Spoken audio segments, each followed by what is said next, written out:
Hello everyone, my name is Ananya Rajput, a law intern at Lexis & Company. So today I'll be going to talk about law of share capital in India. Now to begin with, let us understand what we mean by shares. Now section 284 of the Companies Act 2013 defines shares. Now it means a share in the share capital of a company and includes stock. It can also be said that share is just a part of securities. Now here the main question arises, why is share issued? Now shares are issued by companies to raise money from investors who tend to invest their money.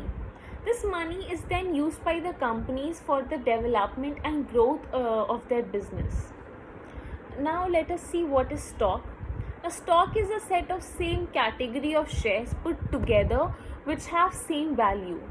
It is an aggregate of fully paid up shares. Section 43 of the Companies Act 2013 defines kinds of share capital. The share capital of company limited by share shall be of two kinds. First is equity share capital and the second is preference share capital.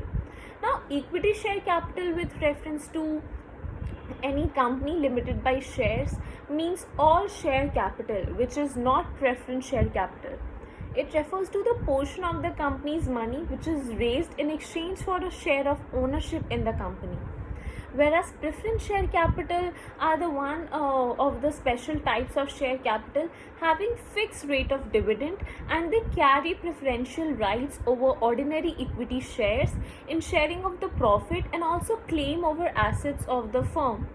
People who buy preferential shares, share capitals get priority in dividend declaration, and at the time of winding up, they are the first people to receive money. They have right to vote only when the matter directly or indirectly affects them. Now there are shares which are used to raise the capital of the company.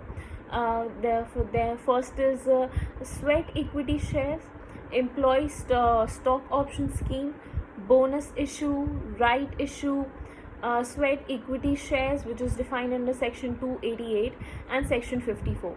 Now these are the shares issued by the company to the directors except independent directors or employees of the company at discount for consideration other than cash in order to encourage them to work better. Now let's see what is employee stock option scheme. Now section 237 and section 62(1)(b, these shares are available to employees and directors of the company.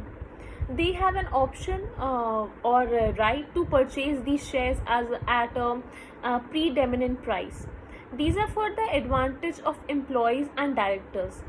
These shares cannot be equated for remuneration of the employees or directors. There are certain requirements for it. You need a special resolution by the members who are not entitled to they are not entitled to voting right, and dividends until won by these shares. Now right issue is defined under section 62(1).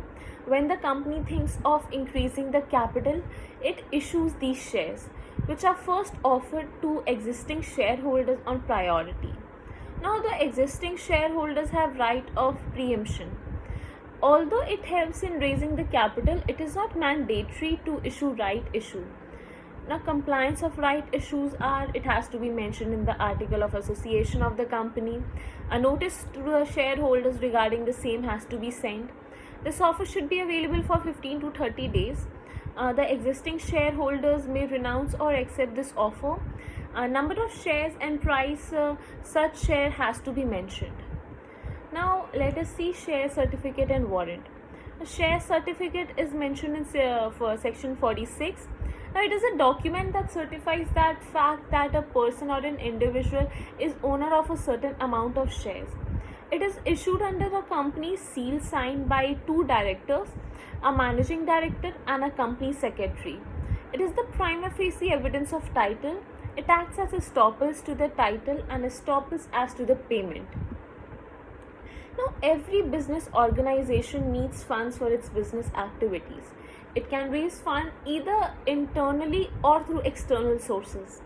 It can further be concluded that issuing share and raising capital is an integral part of any business or company. It not only helps in getting investment from investors or shareholders, but it also helps the company in reinvesting in itself. It can be seen that when a company is in sound position, it can take care of its employees, directors, and shareholders and motivate them to do better.